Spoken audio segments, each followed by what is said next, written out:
Yeah, this toilet doesn't have a label.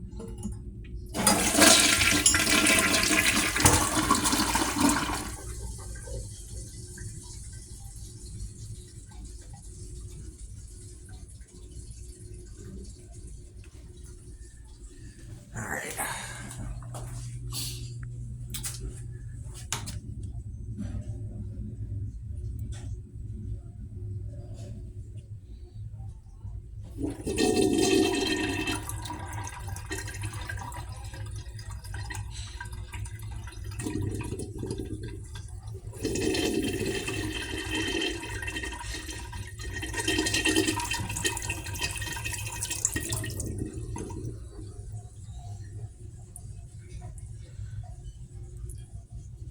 Looks like the urinal is clogged. Someone must have put something in there that doesn't belong.